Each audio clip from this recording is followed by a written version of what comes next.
Anyways, it's been about a month. Who wants to give our recap for last session?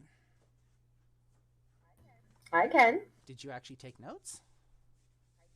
I did. Fancy. All right. So, Neppy, what have you got? I'm going to just move our Discord screen here a little bit. Neppy, what have you got? How do you pronounce it? Kimiko? How are you doing that? Okay. Kimiko's the one that ended up shanking Lobelia and stealing her soul. What was that? That was the thing. You, like... Yeah. Excuse me while I uncross my eyes. Are you okay? Yeah, just really loud... Like a feedback screech or something? Not a feedback screech. You know when you press a key on your keyboard more than 5 times and you get, like, what was it, the sticky thing? It was like that noise. Yeah, Bard, we all heard it. It was kind of like that noise, except amplified. Weird. Yeah, it was like sticky keys almost. Bard's doing his coffee sip. Hold on. Anyway, I need sound effects for this.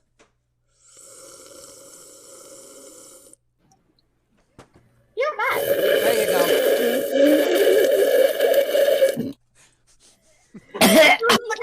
Anyway, she killed Lobelia, stole her soul, beat our asses, stole Lobelia's body, dropped a black butterfly cafe coin.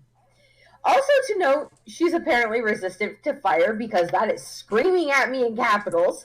Okay. So our coin ended up just disintegrating in my hand. So we used hers. It wasn't the same place. It led to a guard outpost run by the Blackguard. Blazewing's apparently a traitor? Vincent gets all pissed off about the whole Lobelia thing, goes and finds a fighting ring, and beats a poor innocent dwarf to death. Well, shit. Something about Paradox maybe being up in the mountains? And thanks to him, we have access to a book on the weapons. Yeah, so, that was what happened the session before. What happened last session? Other than... basically what happened last session? We skipped last session, didn't we? Because that is my most recent notes. Where did you guys travel to?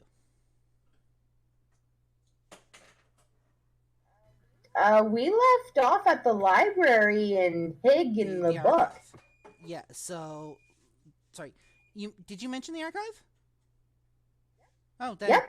Hig, and we've got access to the book on the weapons and the archive. Yeah, basically in one ear, out the other with me, apparently. Cool. Love it. Thank you, Brain. Alright, let me open up your session notes from here, or the information that I need at least. So, this book, as your guide has been, because I can't fucking remember the name, it's been a month at this point. So your guide has led you through the archive and down a few floors. Normally they don't let people in here. They don't let people down this far. Information falling into the wrong hands, blah, blah, blah. You guys head down an old elevator contraption, hand-powered elevator contraption. That head in the chat is actually a raptor. Head down this old hand-powered elevator contraption, and they lead you into an antechamber with a single pedestal in the middle, with a book. And your guide tells you that you are going to need to transcribe whatever information you want from this book, because this book is not allowed to leave this room, for obvious reasons. The information contained within the book has... among other things, all of the information that they have on these weapons and these tools that you guys are going to need. And your guide stands at the door as you guys walk into the room and just kind of look at this pedestal. I believe I whipped out a notebook and a pen last session too, ready to take notes. You do need to take notes, yes. So let me see, because I'm pretty sure I've got my snapshots here somewhere. Give me 1 second. Go here. and then into nope, not that folder. That folder, and then this folder should be under this folder, maybe 5e. Equipment, maybe was it under here? Gotcha. So I do have your. Oh, thank you, honey. I do have your weapons pulled up here. So I want you to set the scene for me since you're the one taking the notes. Anybody else who wants to kind of chime in and take a look around, you are more than welcome to. Fuck it. You know what? We'll do this in turn order. We're going to start with Bard first. In most cases, we're probably going to start with Bard, at least for today's session, because Bard is typing. It's going to take him longer to speak than you guys. So he says, the Black Butterfly was still the Black Butterfly, is now owned by the evil group. Oh, he's given a recap and changed to be not very welcoming. You are not wrong with that. So don't forget to keep an eye on our Discord chat as well. So we'll start with Bard, who can type what he wants to do, and we are also going to move on to Elartis. So, quickly, what are you doing? Walk into this room, at present, I'm still kind of tied to a chair and drunk. Yeah, somebody got completely smashed. Okay, so roll me a Constitution saving throw, please. Also, just as an FYI, I do have pizza for lunch.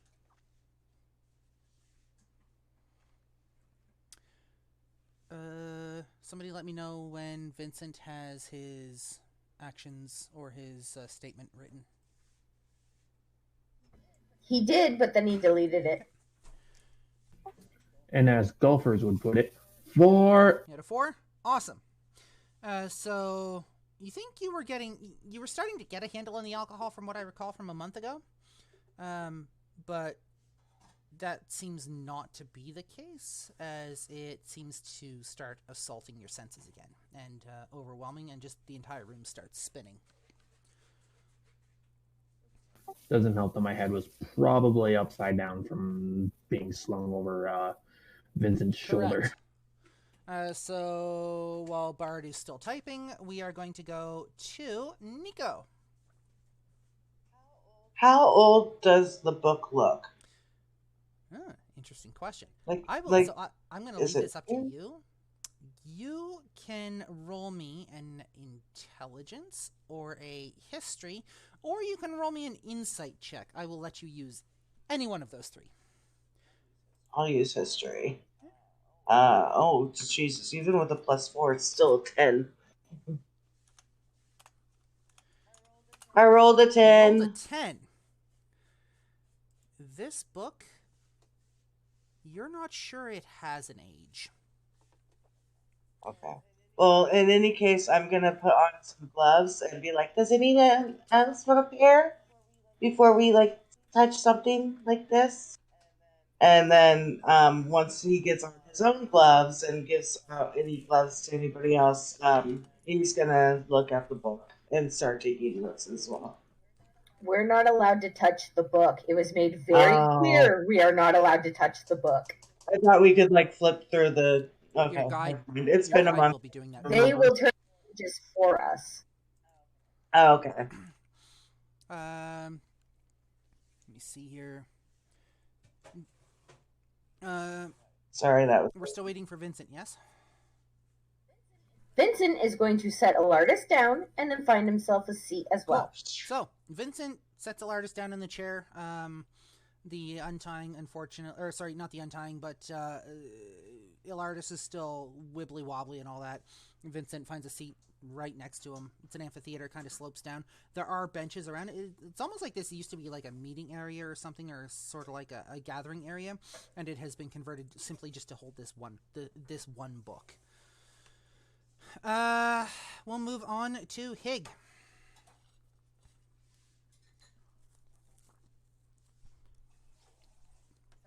Sorry. What are you doing? If I recall correctly, Hig is still very set on the permanent ending of the Dragon Lady.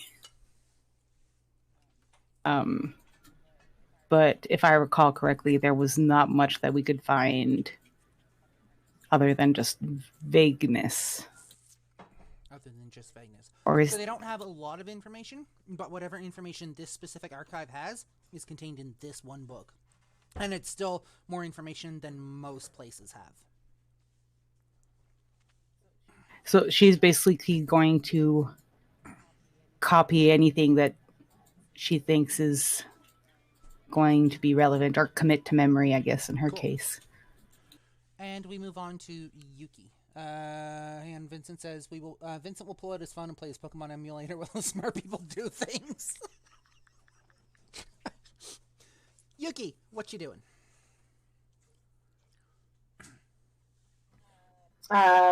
Reading through the book, taking any notes I find on Dragonborn. That is the race, right? Dragonborn, yes. Yeah, on Dragonborn, and anything about the killing of the god weapons. So there are four weapons. There are. There it is.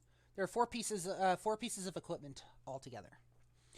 The first one I'm gonna make you roll for this. Fuck it. I'm not just gonna give you this information. Am I rolling for this as well? Anybody who's dealing with the book is going to be rolling for this.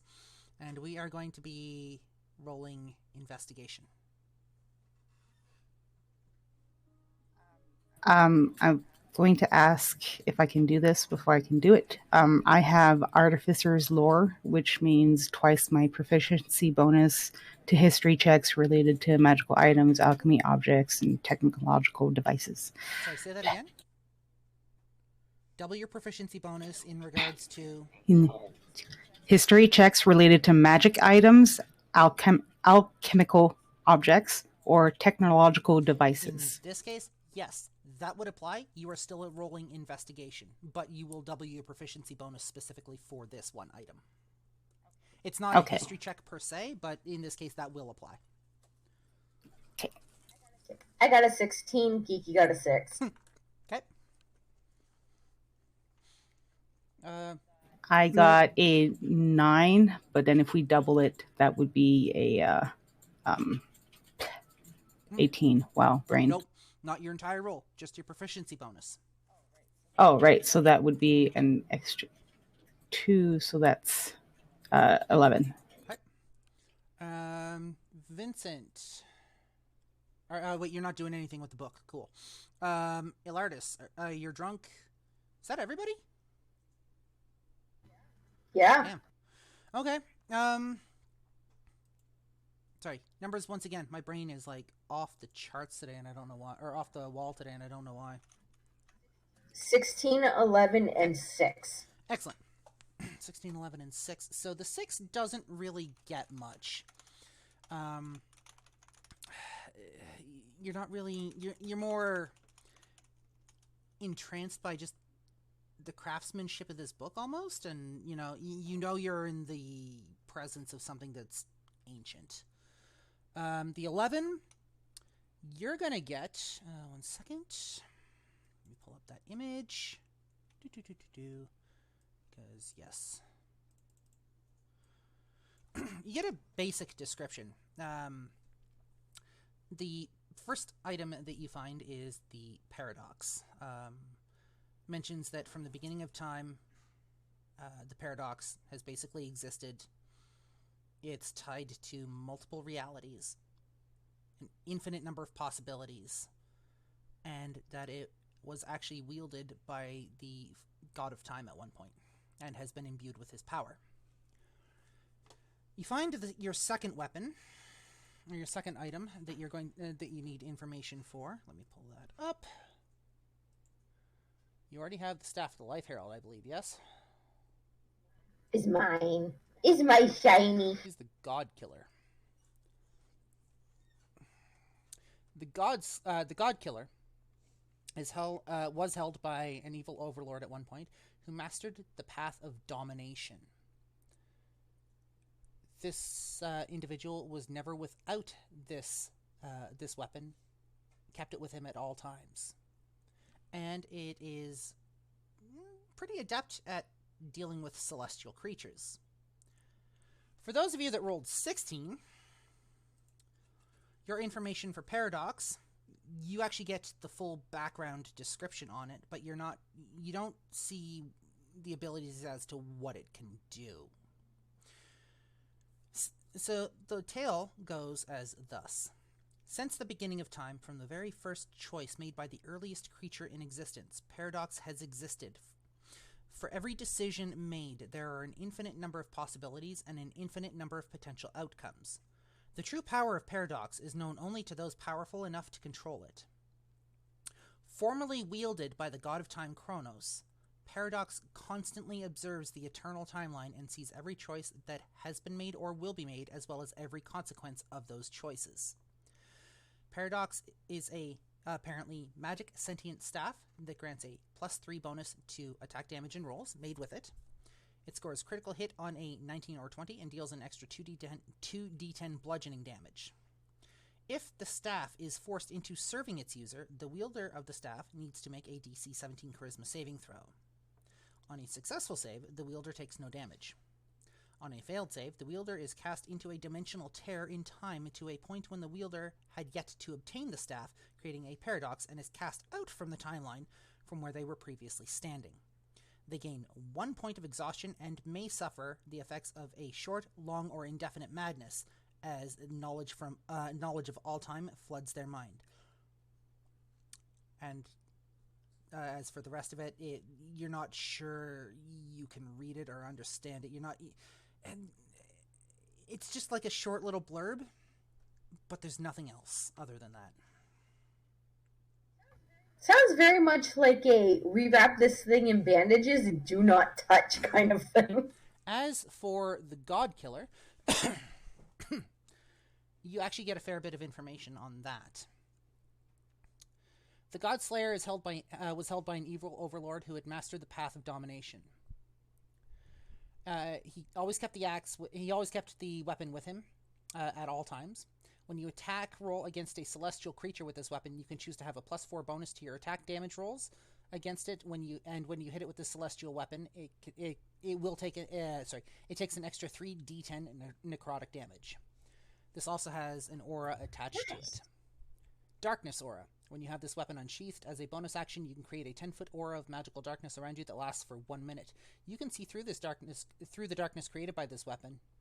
The weapon regains the use of this effect at dusk. You find mention of one other item. The Arcanamek Arm. It is a mechanical contraption that is meant to replace somebody's arm. Kind of like a prosthetic. And again, 1 second while I take a look here. Is that like an instruction manual on how to build one? Or is that just a description of the actual item itself? From what you can find of the information in the book, there has only been one of these built. Only one of them has been built throughout the course of written history. Nobody knows where the Arcanamek Arm was, or where the Arcanamek Arm is at the moment. And the last person to have worn this was consumed by the power that it unleashed upon their bodies. I withdraw my order.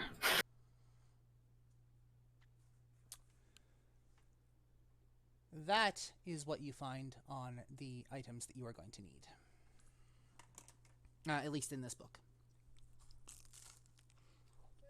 So it sounds like 2 of them are do not use, and 1 of them is, ooh, I like this shiny. Potentially. So, what is the group? What are you guys doing now? You have your information on the weapons that you need. I think somebody said they were going to be looking for other information. About Dragonborn. Yeah, and like weaknesses, what can be, and keeping in mind that my area expertise is more of making things that go kablooey and things like that. Roll me investigation.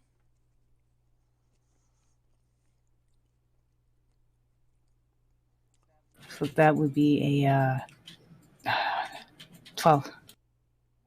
We all got 12. All got 12. All right. So, the information that you find on Dragonborn, there are roughly 10 different types of Dragonborn, much as there are dragons. Actually, there might be a few more colors for actual dragons than Dragonborn. Varying in age, size, and speed. Most contain a breath weapon. They are inherently magical creatures.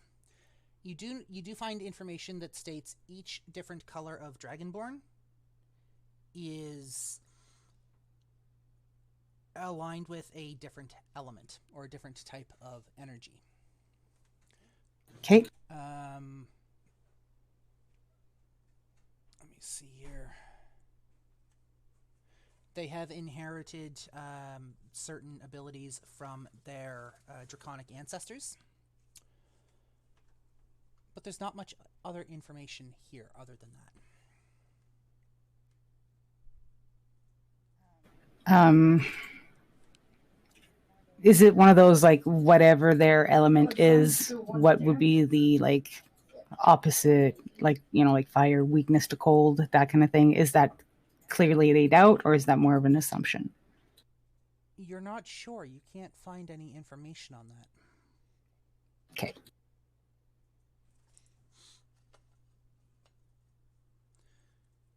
Anyone else? Can we read through the book just to see what other information about whatever's in there we could get? An insight check.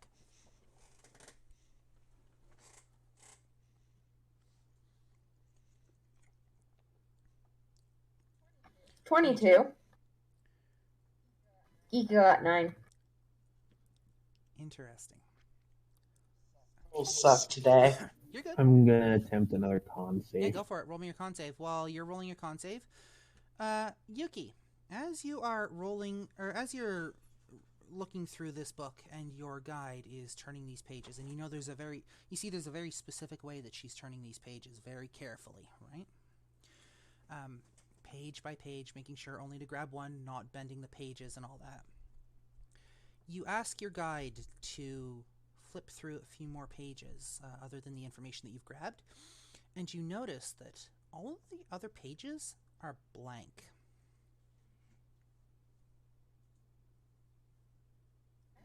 I'm going to ask her if she knows why they're blank. She smiles, and she looks at you. Because we control the flow of information from this book as an added security measure. Only the information you are looking for is displayed. Okay, makes sense. Rolled 6. Nope. Sorry, not yet. D20's going into dice jail. You've been drinking all night. Like, it was a pretty heavy night for drinking for you. So yeah, you're unfortunately you're gonna have to suffer with this. Somebody's drunk as a skunk. Yep.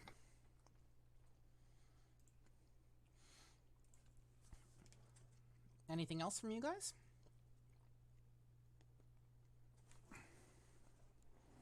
Elartis is just gonna like keep his head down and like be muttering stuff drunkenly in Elvish, something along the lines of like, gonna kick that dragonborn bitch in the ass into orbit or stuff like that. I love it. I can't recall. Do we know where we're going from this point, location-wise? Like where we're traveling You to? guys remember? We were supposed to head north, and that's about all the information we had. Say that this entire time Vincent has been feeding water to Elartis while teaching him about Pokemon. Yeah, no, you're good. You can do that. I have one more thing I want to see if it's got any information on. I want to know if it has any information on Heskel and what he did. Like why he was locked up, chained away, that sort of thing. Are you actually asking your guide? Yeah, since they control the information. You inquire. So phrase your question for me. Paint the scene. Make it a good one.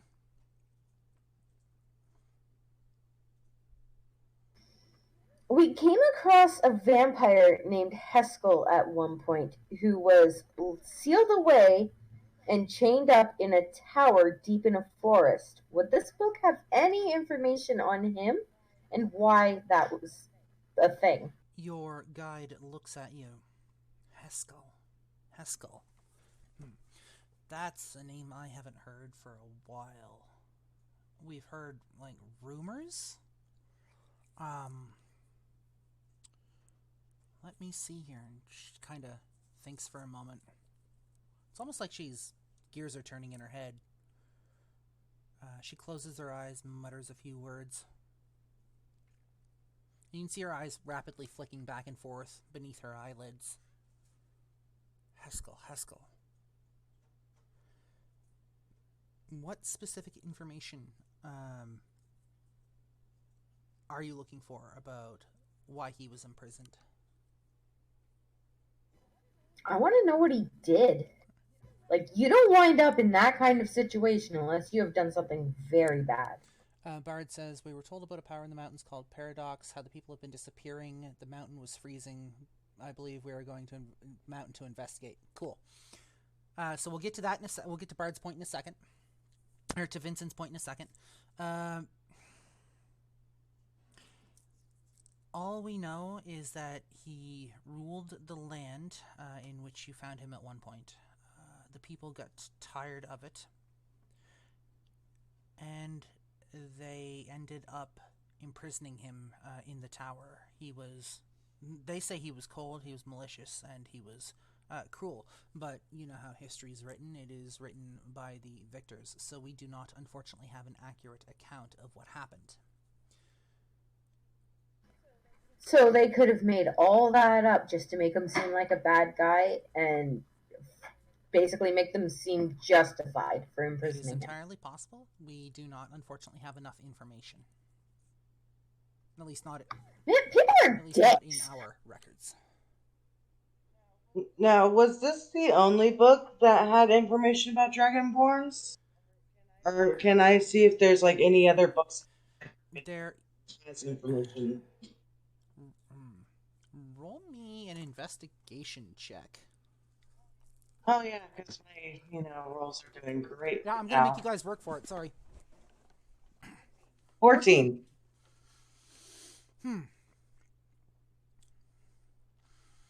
Well,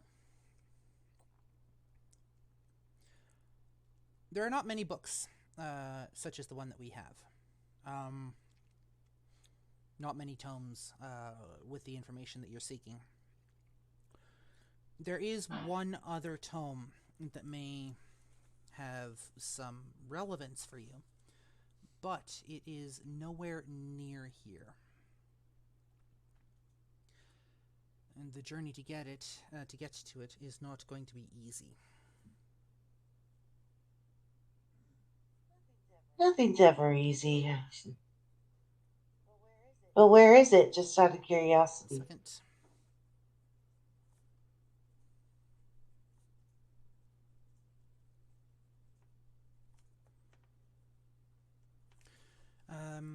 It is well to the south on the on the western continent.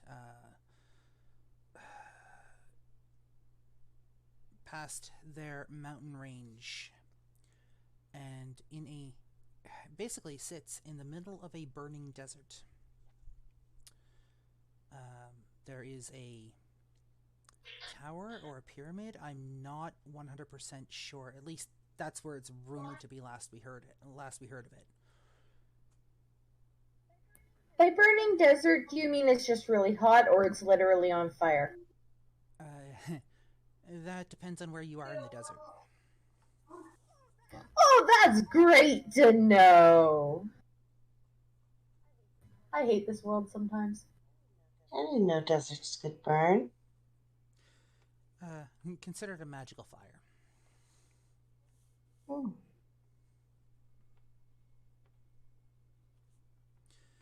Is there anything else you require for information? It's pretty sure that Kimiko had something to do with what's going on in the mountain. People have been disappearing and whatnot. We have heard rumors that people have been disappearing. We've also heard rumblings of occurrences on the mountain. We're not sure why or where it comes from. Do they have any history about the mountain? Books on any books that tell the history of the mountains? Maybe we can figure out what's going on through the history. Not really. We haven't really explored the mountain in great detail, mostly because of the danger to the people that we send. Oh, okay. Again, something that's not for the faint of heart. Mom. Was there anything else that you required?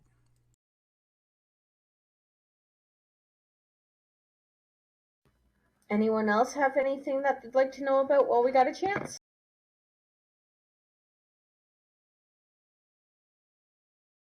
Drunky McDrunk? He's just kind of got his head down and still muttering and occasionally doing that. I don't know if you saw my question about maps for where we're going. I did not. I had to step away for a bit to get ice packs. I didn't want to disturb the flow. Not. So, now that you're back, now would be the time to voice. I'm sorry, I'm chewing. So am I. It's jerky now. But yes, so Hig's going to add. Would Hig already know whether or not there are maps accessible in the archive?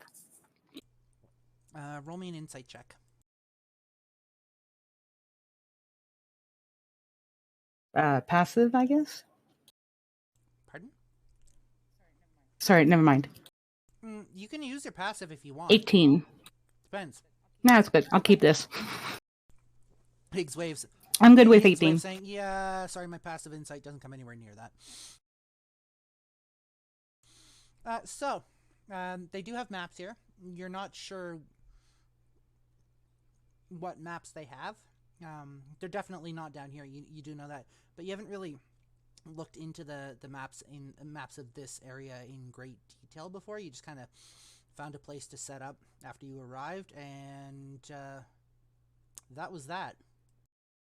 Yeah, I didn't really feel the need to wander after that. So I guess she would ask if I forgot her name, would know where to point, in what direction to point Hig for those maps. What specific maps are you looking for?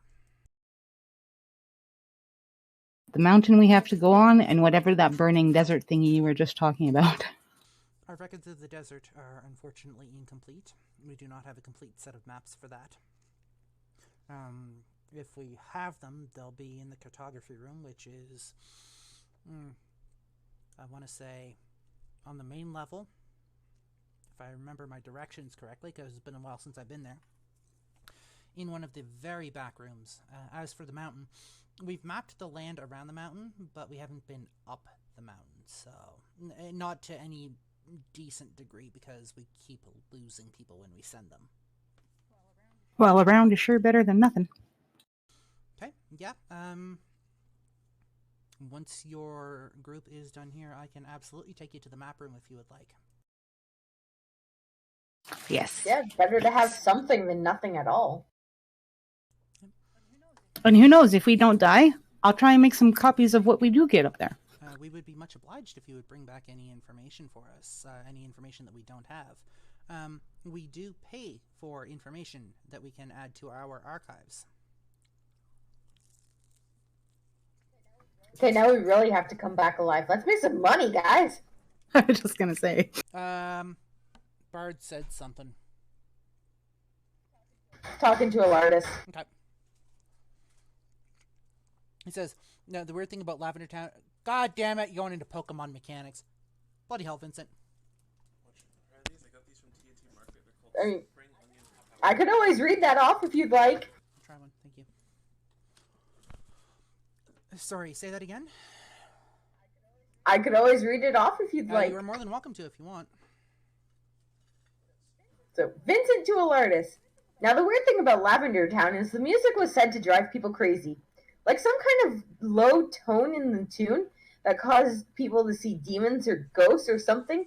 But I mean, that's bullshit, right? Still creepy though, but oh fuck, Akuna's evolving! Let's go! God damn it. God damn it, Vincent. Your guide basically remains silent, standing in front of that pedestal, waiting for you guys. And your next course of action.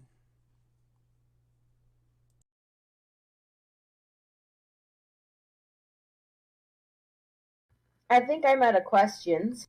Think you're out of questions? Was there anyone else? Yeah. Thank you for letting us see your book and take notes. Yeah. We really appreciate it. Yeah.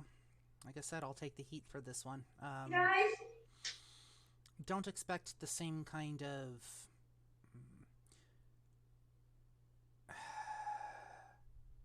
favor when you come back, however. This was a one-time thing. Honestly, I'm surprised we managed to this much, so thank you. You're not going to get in trouble for this, are you? Depends on how quickly I can smooth talk my superiors. Good luck.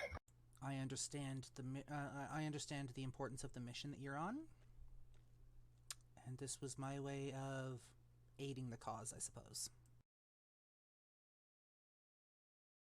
You know what? Just because I can, I'm going to place my hand on their shoulder, say thank you again, and cast guidance on them, just in case. Sure, that works. All right. So, are you guys done in this room? Seems like it. To the maps? Oh. Your guide wanders back down the hall, out of the room and back down the hall towards the lift, and takes you up to the main floor, and guides you all into one of the very back rooms. It is obvious that this room has not been entered in quite some time by the by the inch of dust that is laying on top of some of the maps and books. The table, you can run your finger along it and actually pull dust up off the table and see the trail.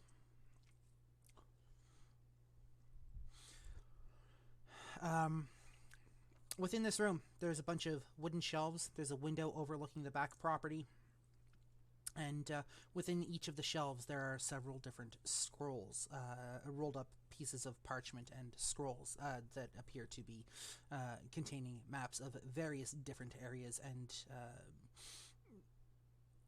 places around the world. And they don't look like they're new.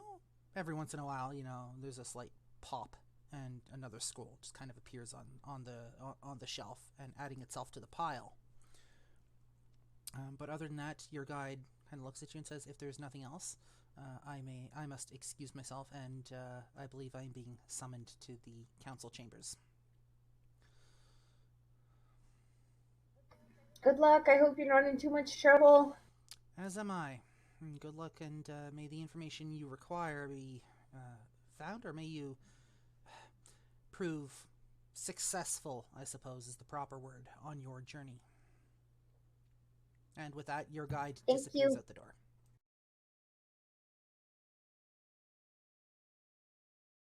Well, guess we start looking for maps for up north. Roll me, anybody who's looking through the map room, roll me an investigation.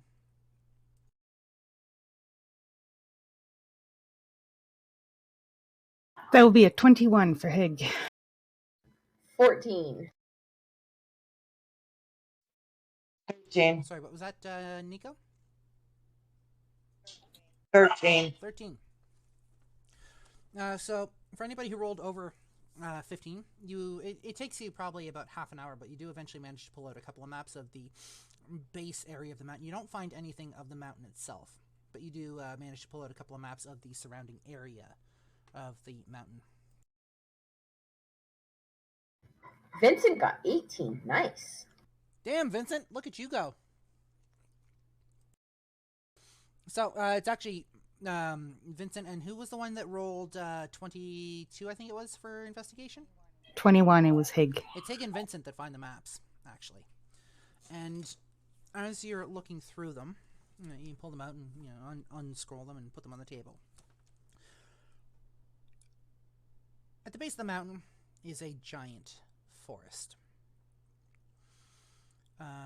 There are notes on the map that information on this area is contained within certain books, in other places in the archive, but it gives you kind of a decent layout of what's around the base anyways. A giant forest, a couple of villages here and there. There seems to be maybe one village somewhere in the middle of the forest, but you're not quite sure how it got there, considering the trees themselves are packed so close together that even the wind has a hard time passing through this forest. And they can't, at least from the scribbled notes in the margin.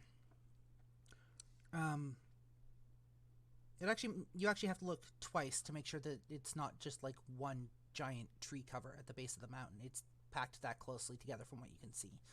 Altogether, there are, like I said, a couple of villages around, one village in the middle, totaling 3 villages altogether, and they are not that big.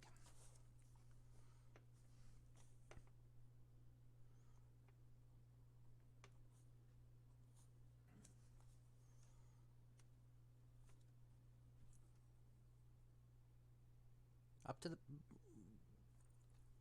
You guys are the ones looking at the map. I kind of want to avoid the middle village because that just screams something spooky and bad is going on there. I'm assuming these are not things that we can take with us, obviously. So Hig will start copying them. Okay. So, you are going to roll me. One moment. Let me pull up a character sheet here. Roll me a sleight of hand.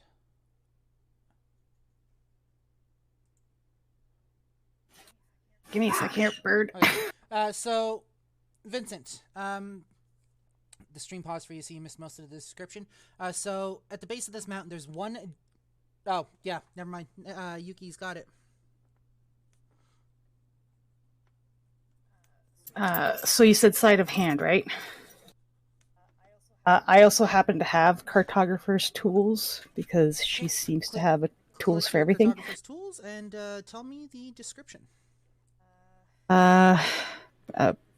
Proficiency with a blah blah. Hold on a second. I'm gonna sit here and...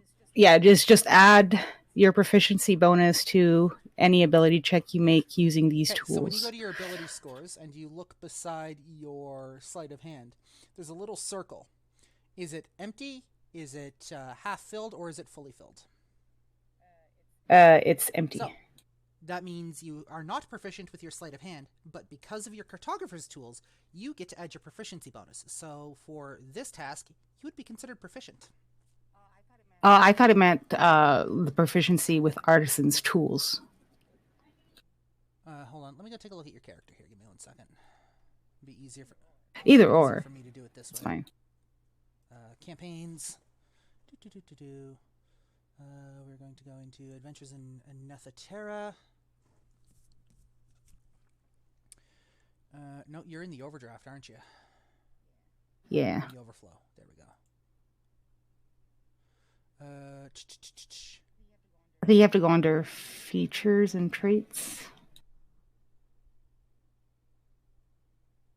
Trying to see, because I have a picture here. I'm not sure if that's for this one or if that's for the Chaos crew. You want the one that says Higgy. Thank you.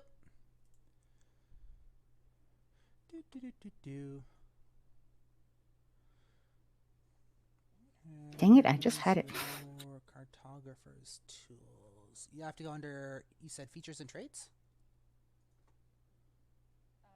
No, I'm looking at the it's a different thing. Okay, so where's your cartographer tools? That'll be under inventory, and I think they're in my component pouch. Common The first one. pouch. Where's your component pouch at? There's 2 of them. So if you go under inventory, then at the tab next to backpack, you should see component pouch. There's 2. The first one has it. So your description for your cartographer's tools. These special tools include the items needed to pursue a craft or trade. Proficiency with a set of artisan's tools lets you add your proficiency bonus to any ability checks you make using the tools in your craft. Each type of artisan tools requires a separate proficiency. So in this case, you have cartographer's tools, which would allow you to add your proficiency bonus to, in this case, because I'm asking for your sleight of hand, it would allow you to add your proficiency bonus to your sleight of hand, which means you would be considered proficient. So you're going to roll your sleight of hand, and then you're going to add your proficiency bonus, which is a +3 to that roll. Okay. Yep. Thank you.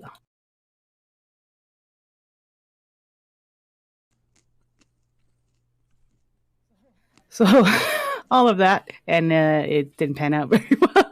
So that will be a whopping 8. These maps, they're a little difficult.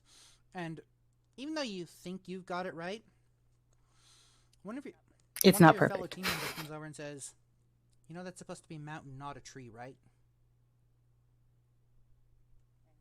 You hear some grumbling, and then out of her pocket, little tiny glasses. You put your glasses on. Would you like to try again? I would like to try again. So, scrapping the piece that you've just drawn, you grab some more parchment, and you start mapping again. Much better. That would be 19. Excellent. Let me just record that.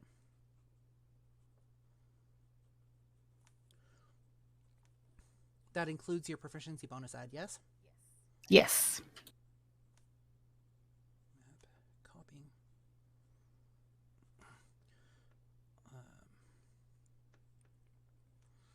Area around. Cool. So, first draft is always the worst. You scrap that, and you take out more parchment, and you put your glasses on, you start sketching again and whatnot, trying to make sure you get most details at least somewhat close. And with your glasses and the concentration that you're putting into this, you think you actually managed to get things fairly decently copied over from this map, if not, a little small considering the size of the parchment that you're working on. And the size of the artist. Vincent will set Elartis down at an unused table and starts drawing a map in the dust. Now, this room in the Team Rocket hideout pissed me off as a kid. God damn it, Vincent! Yuki, can you read that out completely? Vincent will set Elartis down at an unused table, starts drawing a map in the dust. Now, this room in the Team Rocket hideout pissed me off as a kid. See these? These are conveyor belts that move your character around. It took me damn near half an hour to get the hell out of this room. I mean, I had to hide the Game Boy because the kid wanted attention, so I kept getting interrupted. Still, this room sucked. Vincent, I am disappointed in you. Wait, that means it's just another day. Gotcha. So, yeah, Hig, your map seems to be a decent representation, if not a bit smaller. All right, once it's all done, she's gonna roll it up and then place it, roll it up in a piece of tanned leather just to protect it, and then in the bag it goes. Into the bag it goes. Okay. So, yeah, you roll it up, put it into your bag, and you guys are sitting in this back room overlooking the backgrounds. Looking at this giant map on the table. Hig is going to start making notes of all the shit she needs before they go anywhere, while all the others are doing whatever they're doing. She's basically waiting to see for them to be done. So, you're going to be making a list of all the things you need. So, what are you going to need? Well, we're traveling somewhere cold. Mm-hmm. And we're possibly going to be climbing mountains. Mm-hmm. And yeah, things like that. I'm making an actual list. So you make that list. We're going to move on to the rest of the party. We'll go down the list one at a time. Elartis.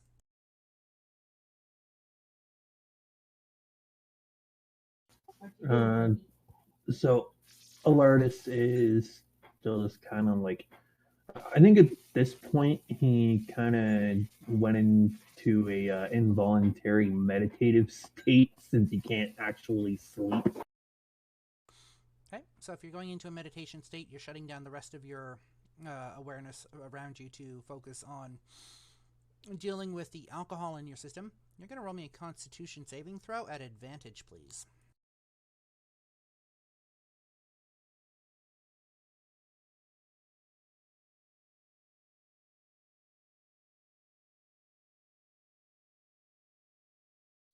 Pardon? That was an 18. 18. Your head's starting to clear a little bit to the point where you're not feeling quite so off kilter. The room's not spinning as much. You're actually able to form decent, coherent thoughts. You're still drunk, but you're actually able to form decent, coherent thoughts. Anything else from you? For the time being, no. Okay. We'll get Vincent to start typing, and we are going to move on to Nico. Well, since he can't pay attention to that, since he can't pay attention to the map, he's actually been listening to Vincent rambling about Pokemon. I love it. All right. And just like listening very fast. Never, play video games. So, we know what Haig's doing, which means we're going to move on to Yuki. I'm going to help with the list of the gear that we're going to be needing. All right. Climbing stuff, warm weather clothing, even spells that might come in useful. You will have noticed that Haig has you'll see her notes will look very similar to yours, and then they'll stop, and instead you're seeing a schematic for what looks like to be some sort of rideable squirrel contraption. This looks adorable, and I need 10. Are we getting Haig a mount? Maybe. We're going to have to work with those mechanics. I'm working on that. So I'm picturing this little green-haired mushroom girl riding a squirrel into battle. A mechanical squirrel. Goddamn artificers. It's going to be beautiful. Vincent to Elartis. Now, normally you need to go here before you go to Lavender Town, since you get the Sylph Scope here. And that's the only way you can see, fight, and catch the ghost Pokemon in the Pokemon Tower. So, Vincent, Elartis basically has pulled all of his awareness from the outer world and is more focusing on himself. He's entered a deep meditative state. I'm not sure if you notice or not, though. But Nico's starting to pay attention to you. Vincent has already done his shopping a couple of sessions ago to go to the mountains, and has cold weather gear, fire starting stuff, and camping gear. Vincent's still talking to him. Gotcha. Oh, you guys are making your list. Anything else? And checking it twice. So, we have what? We'll say it's been a couple of hours at this point. You guys have been in this room specifically. You've been in the building for probably about half, if not 3/4 of what I say. You guys got here in the morning or the evening? I think it was morning. Yeah, about half to 3/4 of the morning. And the sun pulls up high in the sky and whatnot, and there's a soft knock on the door. Somebody pokes their head in. Excuse me, we do have the cartography room booked by somebody, which is odd because this room is never booked. But if you would mind vacating, the individual has also requested privacy as well.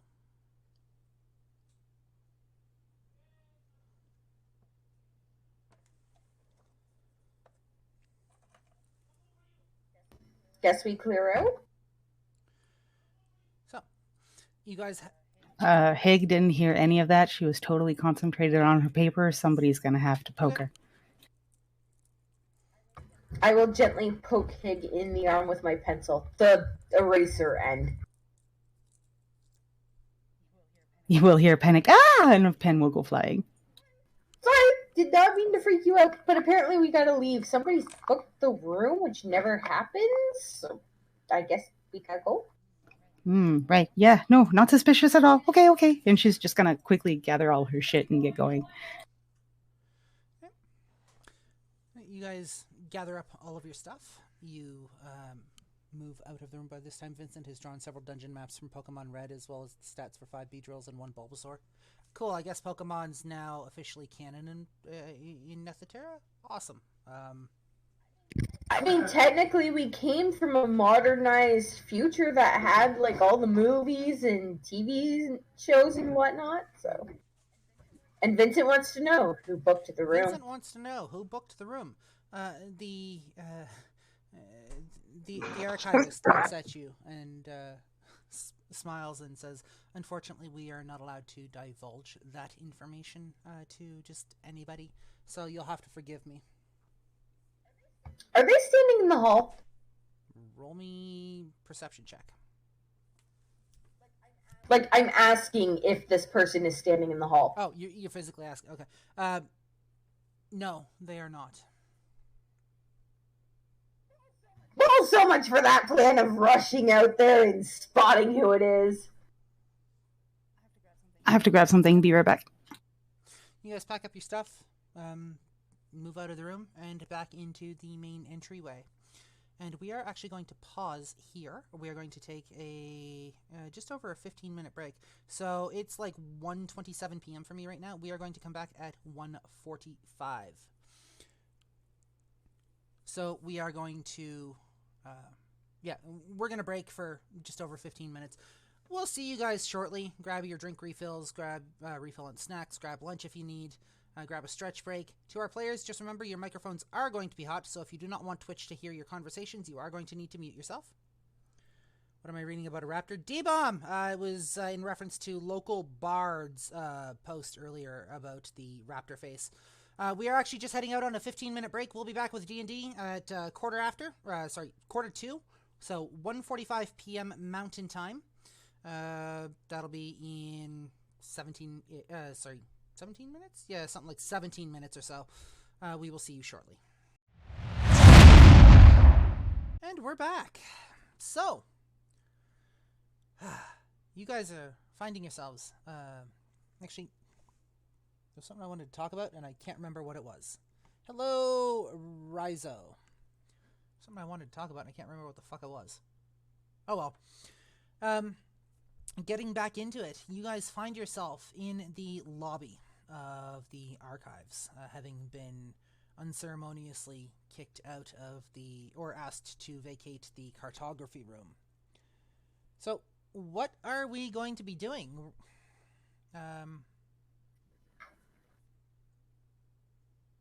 Do it up.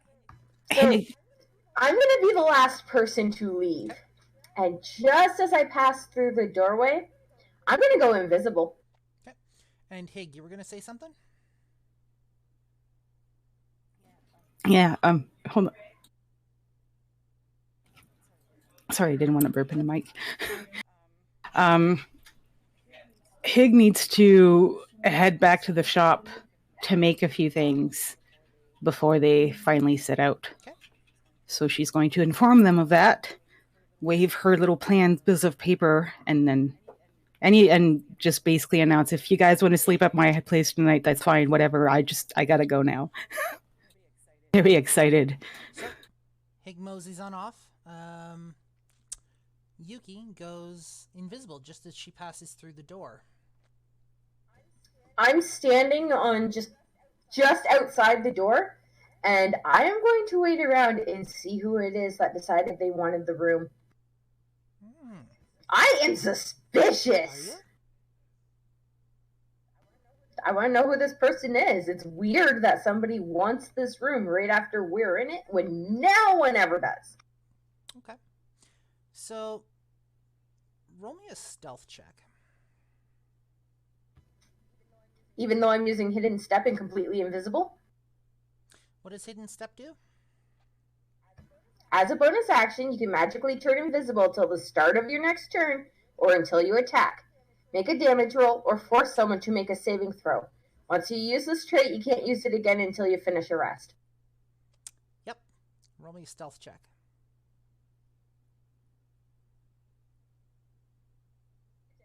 Which I have disadvantage on.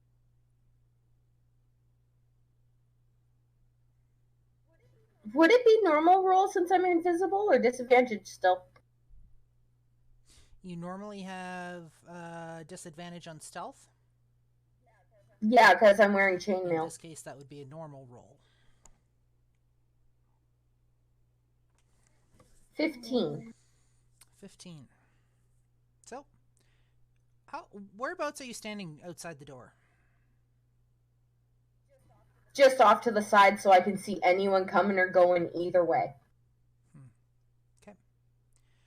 So as you're standing there and you're looking around, you see coming down the hall what appears to be a halfling, a female halfling with bright pink hair, actually, which is really odd for a halfling. Apparently, she either decided to color her hair or was on the end of a really nasty spell? Or curse or jinx or whatever the hell you want to call it. But she kind of moseys on down the hall, looking around. And you kind of hear her muttering to herself as she walks, looking down at some papers in her hand. And she draws closer and eventually passes by you and walks into the room. Do I recognize her at all? Roll me an insight check.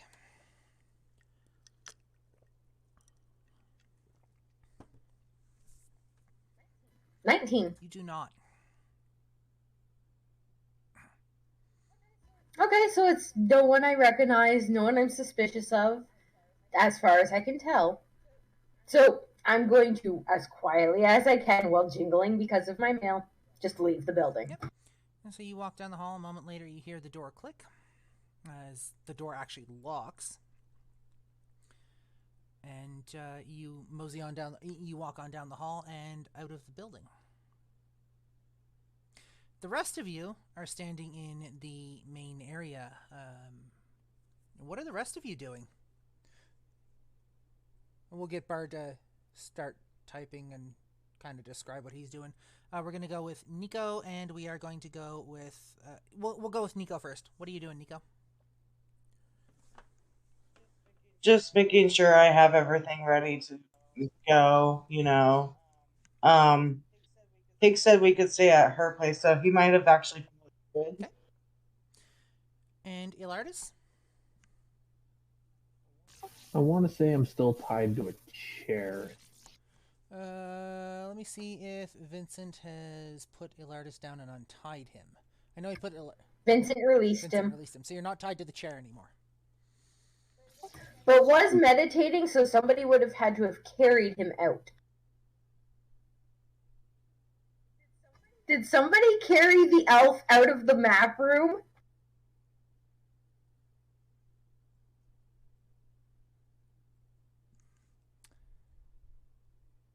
I'm not hearing voices. Bard's typing. I'm hoping Bard says he did. Otherwise, our elf is still meditating in the map room.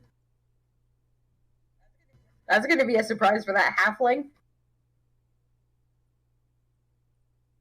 Vincent drops Elartis on another chair and is going to ask one of the attendance employees if there are any books about training animals, specifically dogs, and he'll hold Gabby up as he asks. Cute. Give me 1 second. Yep, I'll be right you back. do what you gotta do. We're waiting for Vincent, so... I got that he didn't pick Elartis back up. But I guess I did. So did you or didn't you?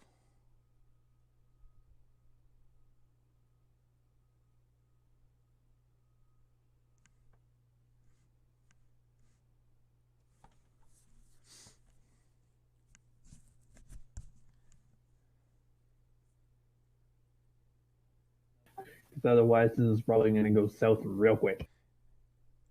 That's up to you, Vincent. Did you pick him up or no?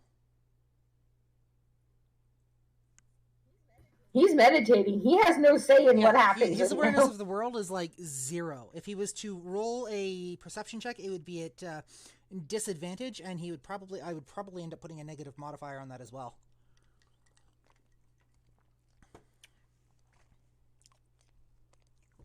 Elartis is back in the room. Cool.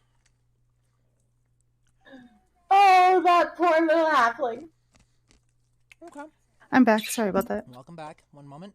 Let me check something. Hey, Critter. We forgot the elf in the room. Oopsie doodles. Cool. So, Yuki, what are you doing? What are you in? So Vincent's going to look for dog training books. What are you doing?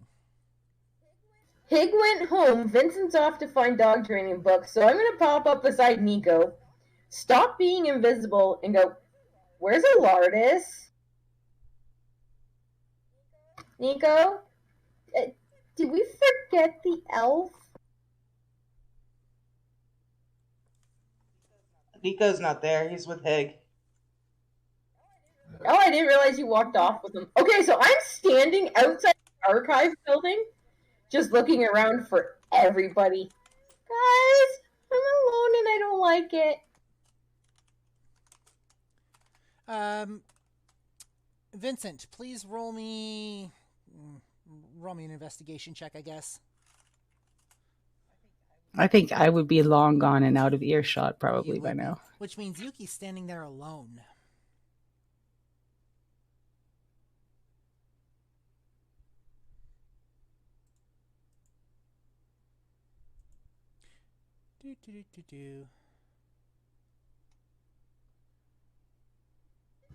Vincent rolled 16. Vincent has rolled a 16.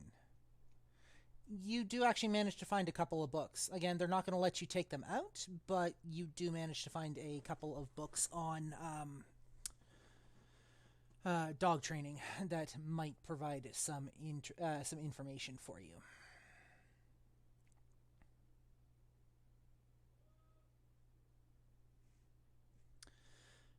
In the meantime, we're going to cut back to the inside of the room as this halfling shuts the door and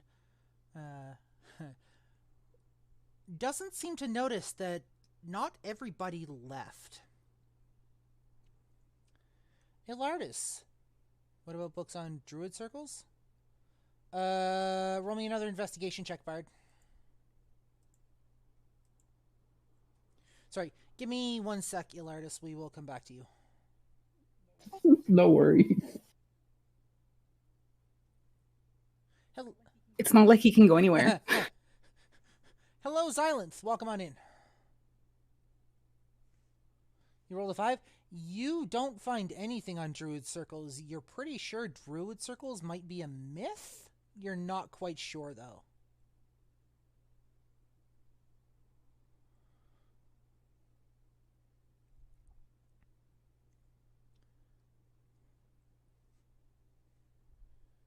Is there anything else you wanted to go over?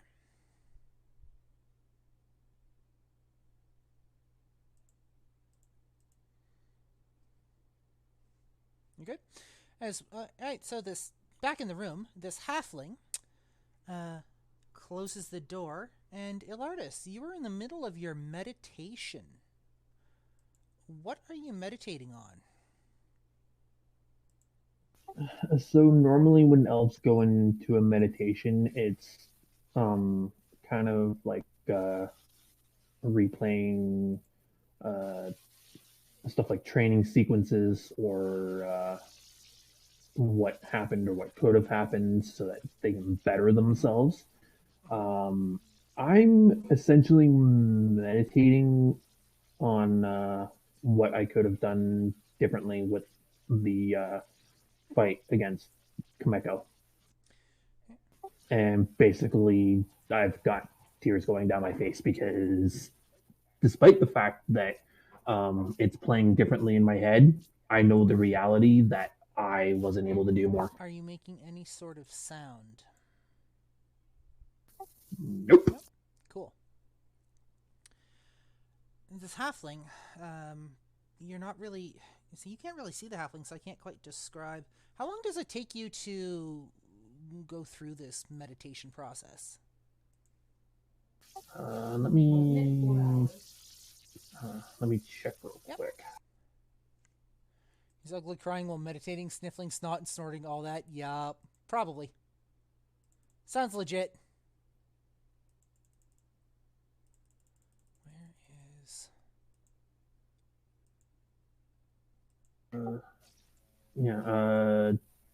I meditate semi-consciously for 4 hours a day. You meditate semi-consciously for 4 hours a day. Okay. So are you using, like, your actual rest meditation period for this, or are you just... is this more of a generic meditation, then?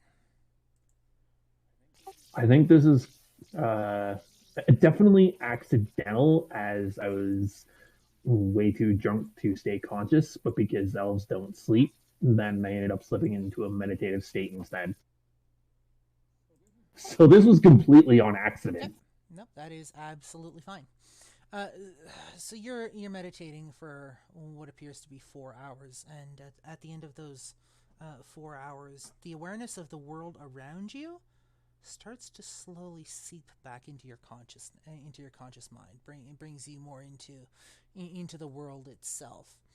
And at first, you hear what appears to be some rustling of papers, or parchment, or something.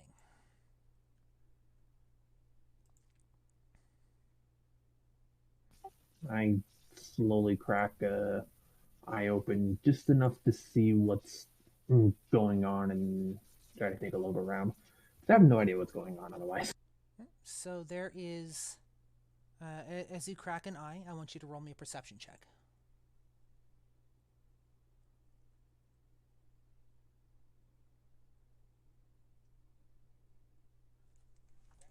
That will be an 11. An 11?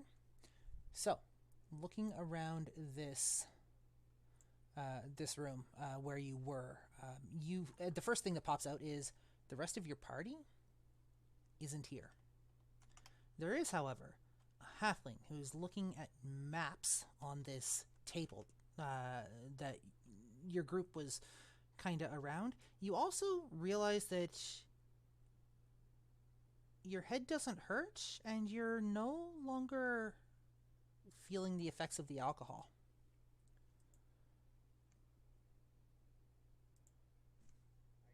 I breathe a sigh of relief, but I realize that if this halfling doesn't realize I'm here, I want to keep it that way. Okay. So are you trying to be sneaky while you breathe your sigh of relief? For the most part, yeah. Okay. So you're going to... Go ahead. Sorry. Barnarso says there are also Pokemon maps and stats drawn in the dust on the table in front of him. So there's like all sorts of different maps and whatnot on in the dust on the table, not like lying on the dust, but in the dust, and you have the distinct impression that you know exactly who did this.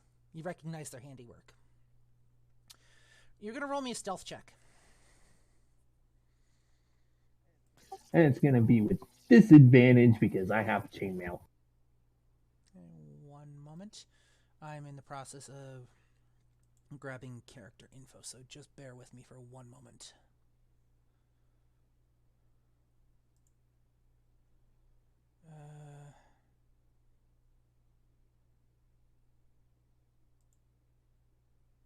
Was it this one? Yeah, it was this one. All right, so this is what I want.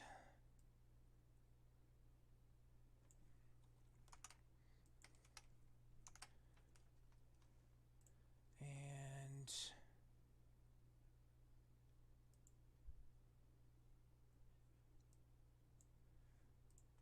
let me quickly...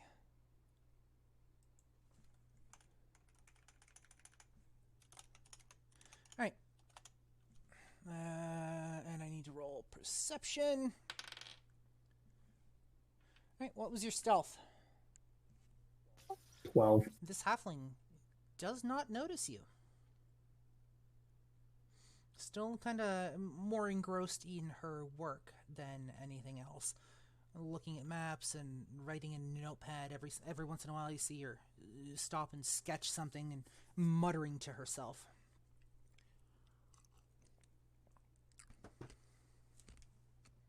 Would I be able to hear what she's muttering, or am I too far away from her to do that? You can absolutely roll me a perception check.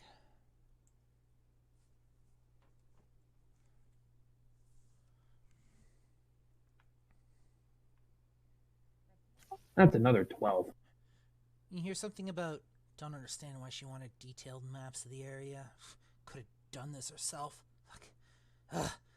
Always the work of fucking underlings, and never enough time to, this is the kind of work that you should be doing yourself, committing to memory. It doesn't matter what she wants, and you just hear her going on and on and on about this person and how they seem to be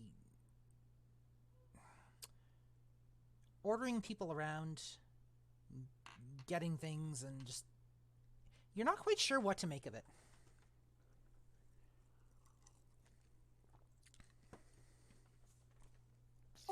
I'm trying my best to listen intently while also trying not to let my thoughts wander, because the first thing I'm thinking of is she's working for Kameko. So you're just listening intently and whatnot, and it doesn't seem like this halfling shows any intention of leaving anytime soon as the day picks up. So you're now like partway through the afternoon at this point. The sun has reached its crest and has actually started on its downward journey into the sky.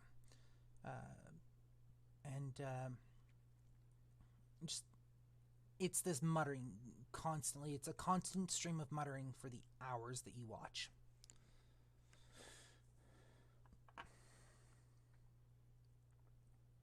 Would I be able to stealth in a little bit closer, or would that Are you attempting to move from the chair?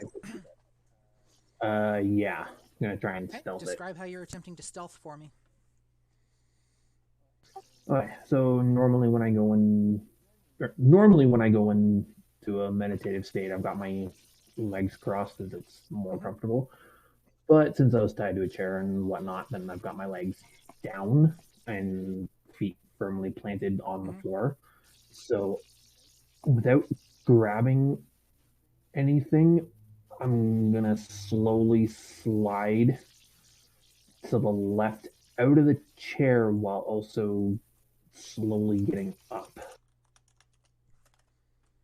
Okay. Roll me a stealth check, please.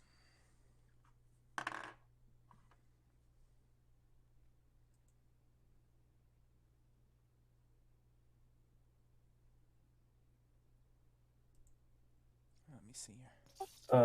That is going to be a 11. One moment.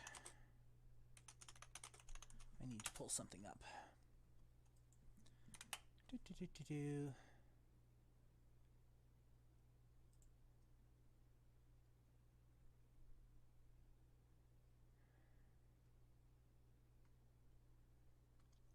So as you pull yourself out of this chair, and you slowly uncurl your joints, the halfling stops for a moment and looks really confused, and then her head snaps right towards you. Where the hell did you come from?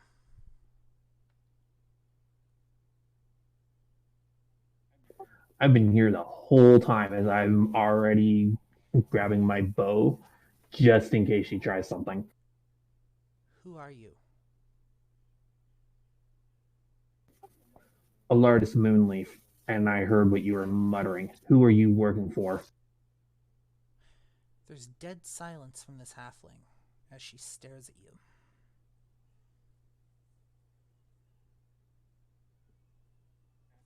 As she's staring, I'm grabbing an arrow and I'm knocking it back. I'm only going to ask you this one more time. My next question is going to involve an arrow somewhere. Who are you working for? You're really willing to risk the ire of the archival staff, huh? And damaging their property? Should have expected that from an elf.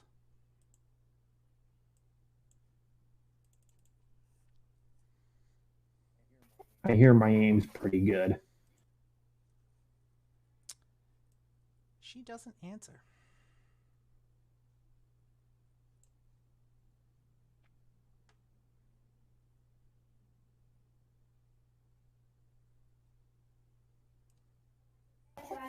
I'm gonna, I guess, try to roll a intimidation.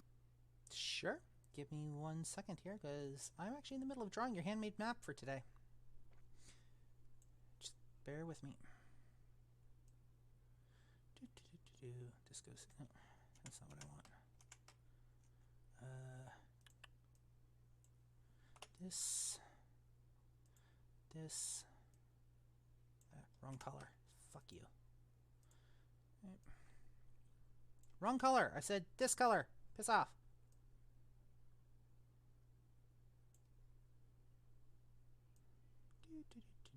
This here. This here. This here. And another color. We'll go with this color. That table's gonna go... Nope, wrong color. Thank you. Vincent is feeding Gabby some treats while reading up on how to get the dog to do his bidding. Mm-hmm.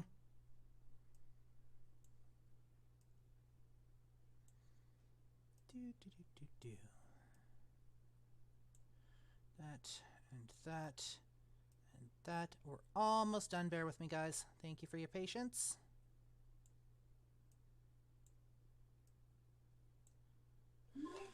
Meanwhile, if Hig is like going to be taken, let's say that Nico's going to be watching Hig take her on things.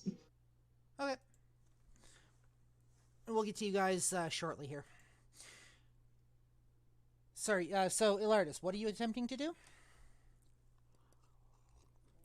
I'm gonna pull the arrow back and I'm gonna try and roll intimidation Okay, when I roll do. your intimidation, please.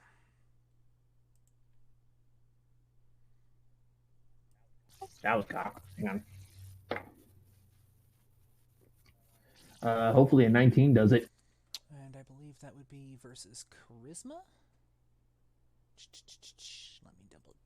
Let me pull up that character sheet.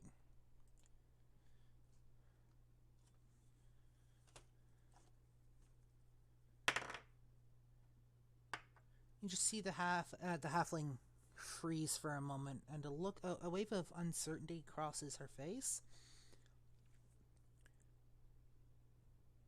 And she doesn't move for a moment.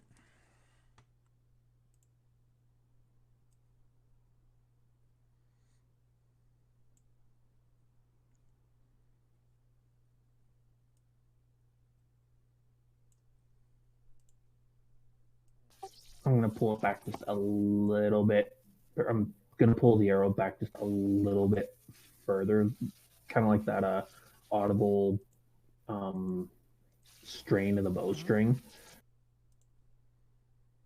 And I'm gonna ask again who she's working for. She doesn't answer. I wouldn't do that if I were you, elf. And why not? Because you are not going to enjoy the consequences.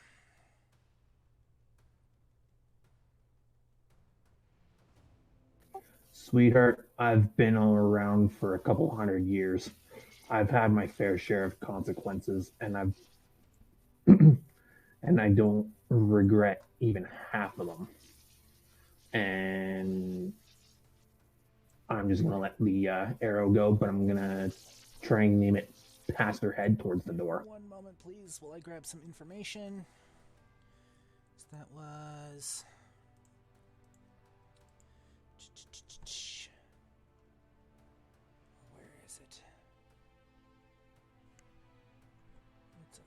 cantrip, not a first level.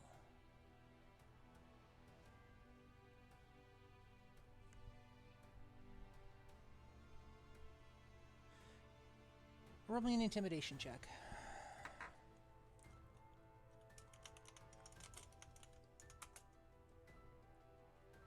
15. 15? Oh, fuck's sakes. God damn it, Google.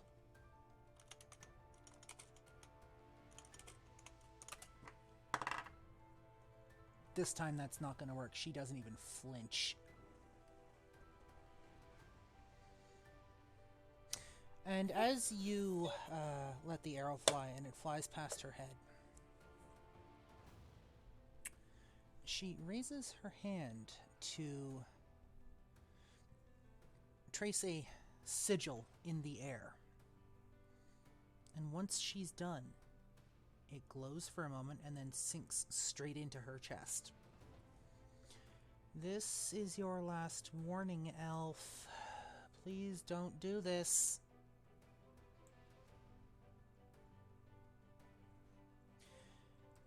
And if you are intent on doing this, you may roll initiative. You know, this would have just gone over a lot easier and a lot faster if you had just answered my question. And as I'm saying this, I've already got an arrow knocked back and ready. Roll initiative.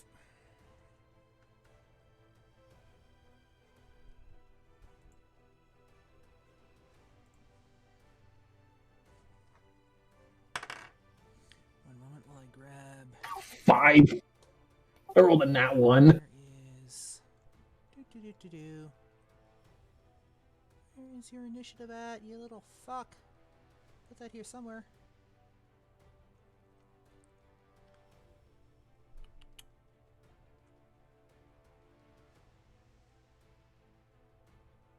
Why can I not see it?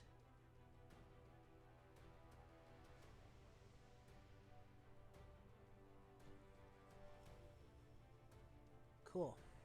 Guess we're gonna have to go off of that then. So that plus that is... don't forget to click on your icon on the map. You should be able to see it. And we're going to...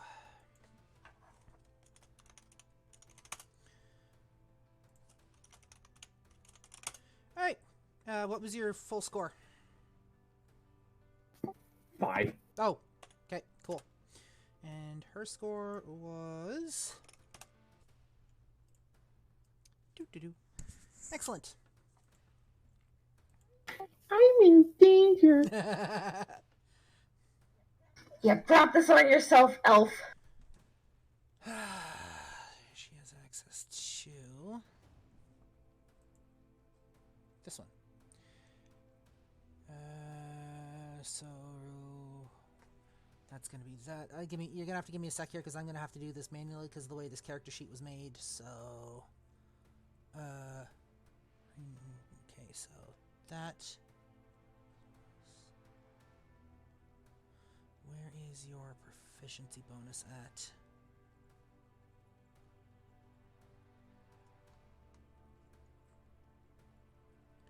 Where the fuck is your proficiency bonus at? There it is. So that's a critical. So I'm assuming a 23 will hit, yes? Oh, yeah, that's gonna hit. Give me 1 second. Or sorry, not a 23, 28 rather. Oh, yeah, that definitely hits. That's gonna be... where's the dice at? There it is.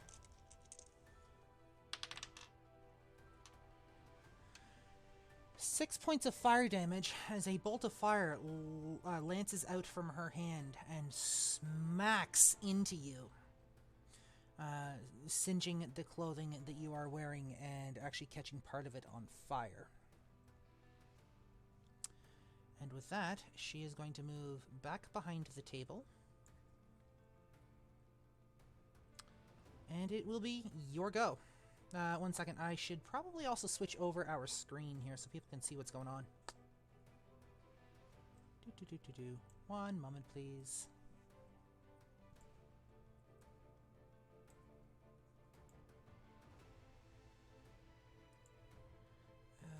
This one.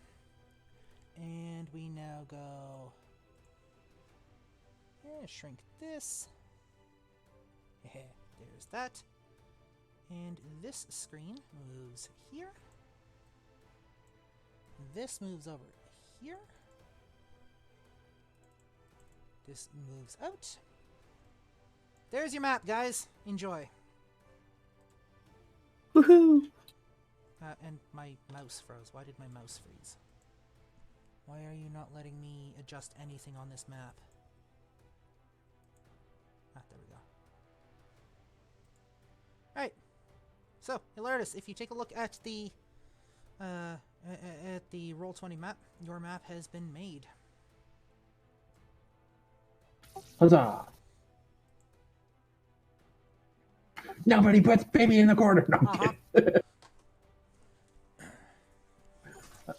Okay, jokes aside though. Yeah, so I'm going to move over to here and kind of slide a little bit. So that I'm over here. Yep.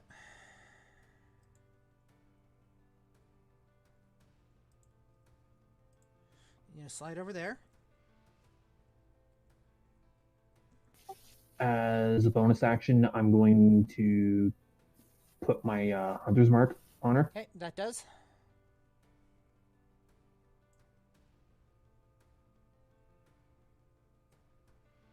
Until the spell ends, I deal an extra 1d6 damage to the target whenever I hit it with a weapon attack. And I have advantage on any wisdom, or any perception or survival check I make to find it. If the target drops to 0 hit points before the spell ends, I can use a bonus action on a subsequent turn of mine to mark a new target.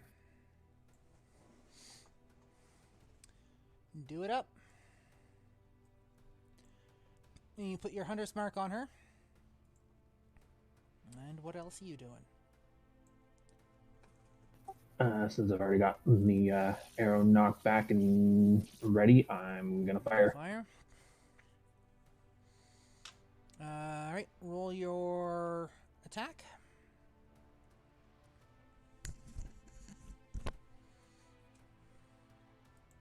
Uh, 16. Okay, 1 moment, please. Let me duplicate this. That's why this map's usually on this screen.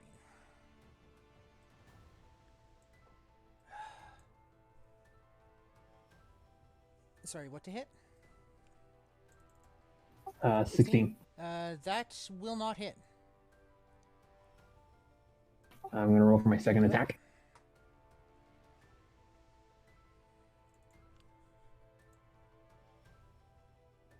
Hopefully a dirty 20 hits. That will hit.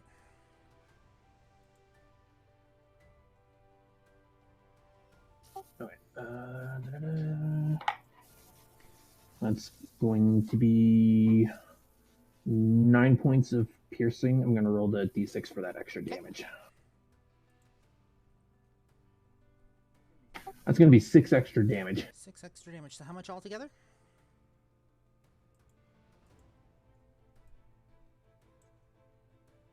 Sorry, I'm rearranging my screens. It was 8 plus the 6. 8 total plus the 8 6. total plus the 6 I is rolled a 14. 4. Awesome. Thank you. Alrighty. She snarls at you. And we're going to grab this spell next. Where is my spell list? That was under here, maybe? Nope. Let's try this one.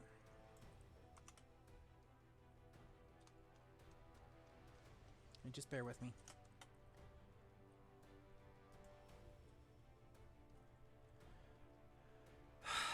It's a great search engine.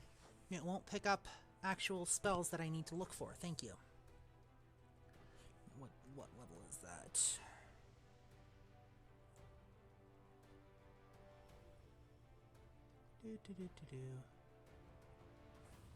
That's not it.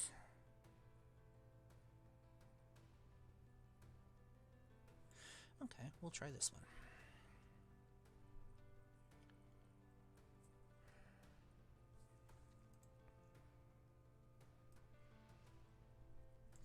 Just go to a straight Google search at this point. That's what I get for trying out new things.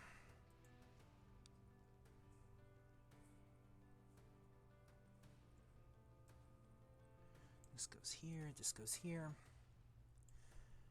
You are going to need to make me a wisdom saving throw. One moment. Let me find her. What is her?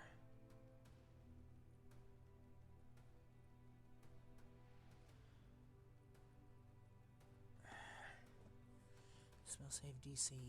There, I think that's it. Wisdom saving throw of 16.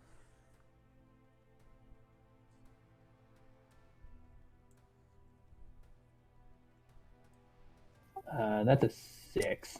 That's a 6. Excellent.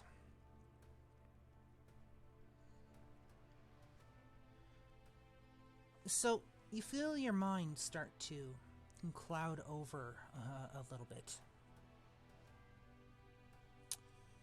And you can't quite... Do elves have the ability... you can't quite think properly. Let me check on something here.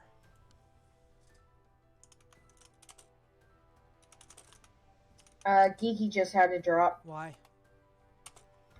The kids are fighting. Gotcha. Are elves,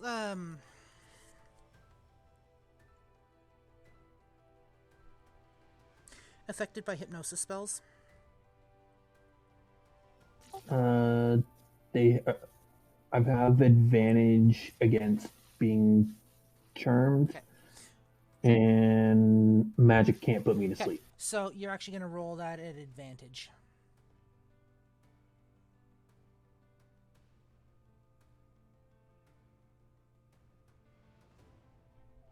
That was a 13. Okay, that still won't make it. Awesome.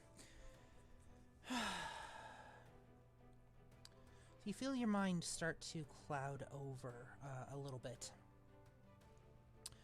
And you can't quite think properly, and all you can hear is this echoing thought in your head.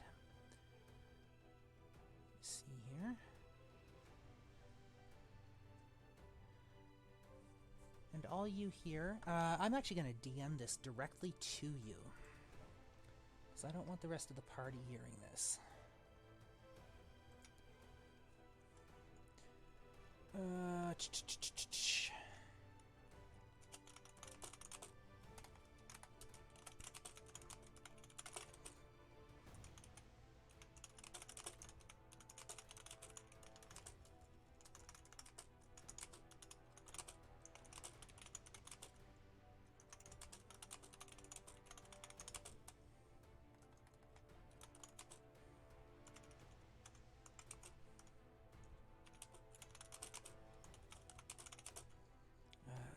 Folks, I am Just concerned. give me 1 second.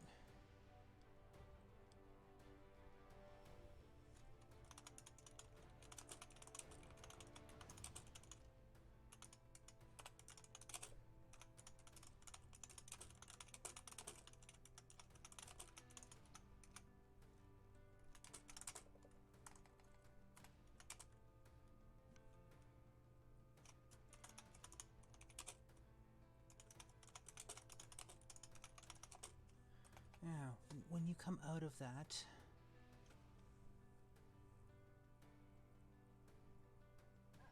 I'll be back in a minute.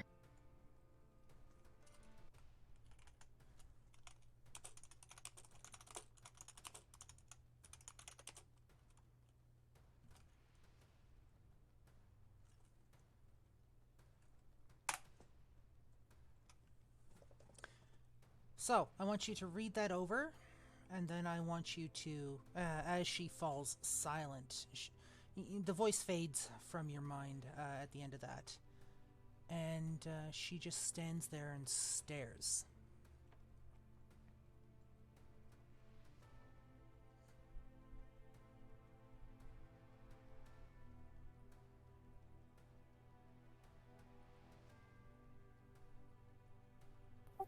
I'm gonna put my bow back and then just walk out of the room without another And you word. leave her there, standing by the table with a rather annoyed look on her face.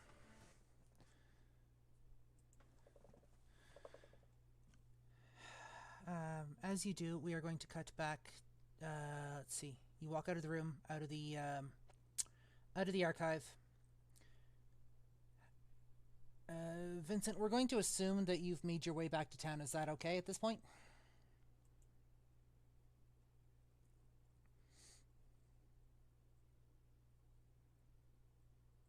I don't want to overstep here. So.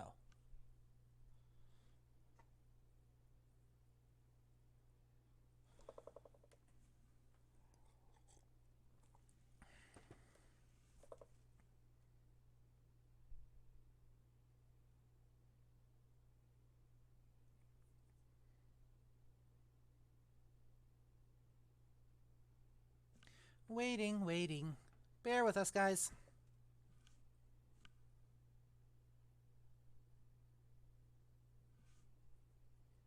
Was it the archive still learning how to train dogs? Yeah, it's been several hours at this point. Like, Elartis spent 4 hours in meditation. I'm honestly thinking it probably wouldn't take you that long to find information and at least make notes or write it down, things to try. Probably a couple hours at most. So we'll assume that you went back to town, and Elartis also heads back in that direction out of the archives as you guys make your way back to your lodgings. Because we have had Gigi drop, and because Bard is having issues with voice today, we are actually going to end session here. It is a little early, and I do apologize. But we are going to call this session for today. It happens. But I wanted to get at least a little bit in because I know it's been a rough week, and it's been a really odd week for D&D. Normally this is my D&D heavy week, and it's been really odd for that. So, we're not going to raid anybody, guys. Yeah, no worries. We're not going to raid anybody. We're just basically going to cut stream here. I want to thank you guys all for showing up. And if you want to follow me on any of my socials, you are more than welcome to do so at that link that's in the Twitch chat. We will be back on Wednesday with the Idiot Book Nook. We are going to be going through chapters, I believe, 12? Somewhere between 12 to 14 or 12 to 15 of the Bartimaeus trilogy's first book, The Amulet of Samarkand. So don't forget to join us for that. Sorry I wasn't talking. You're good, D-Bomb. Don't worry about it. Yes, that's absolutely... Bard, would you be so kind as to post our Twitter in the chat here? I will eventually be making a command specifically for the Debauchery Tea Party as well. So if you guys want to go follow that Twitter, that is our D&D Twitter. We will put out when we are going live. Bard is actually running that account, so he may interact with you on that account. He may not. I don't know how he's running it. I'll have to take a look in and see what's going on there. But again, thank you so much for joining us. We love your faces, and we will see you guys in 2 weeks, hopefully. Let me throw on some music. We will cut to credits, and for those of you that show up, we'll see you on Wednesday.